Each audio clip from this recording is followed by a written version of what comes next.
Армысыңдар, құрметті оқырмандар. Жаркент қаласына 140 жыл толуына орай ұйымдастырылып отырған Жаркент Жетісудың ежелгі қаласы атты тарихи кешті назарларыңызға ұсынамын. Батысында Бәшшидің бұйрат құмдары бөктерлерінен басқыншының Көкорай белдеріне дейін, солтүстігінде Жоңғар Алатауының Ақбас шыңдарынан Іленің Інжу суына дейін созылып жатқан бұл байтақ ата-бабаларымыздың ежелден ақ ен жайлап мекен еткен қасиетті қонысы. Бұл аймақтың да асқар биік таулары мен айдын шалқар көлдері, Көкорай шалғын белдері мен өлкені өрнектеген өзендері талайларды тамсандырып таңдай қақтырған. Көрген пенде көркінен көз айыра алмай қалатын талай табиғат сұлулығы мен ерекшелігін бауырына жиып, жер жанаты Жетісудың қақ төрінде орналасқан жазиралы мекен атанған бұл өлке.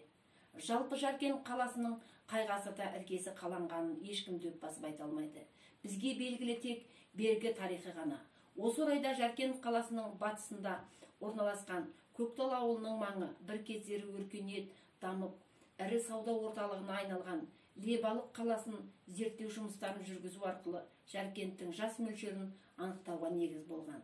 Жаркент жері бағы заманнан ақ халықтың қадір қасиеті айрықша қастерлеп, айрандай үйіп отырған ата-бабаларым менен дәстүрлерін ерлікті, елдікті ту еткен өңір. Халқымыздың талай аяулы перзенттері осы топырақта дүниеге келген. Өнер, ғылым, әдебиет, мәдениет саласында жұлдыздай жарқырап, талант тегеруін танытып жүрген марғасқаларымыз да бар.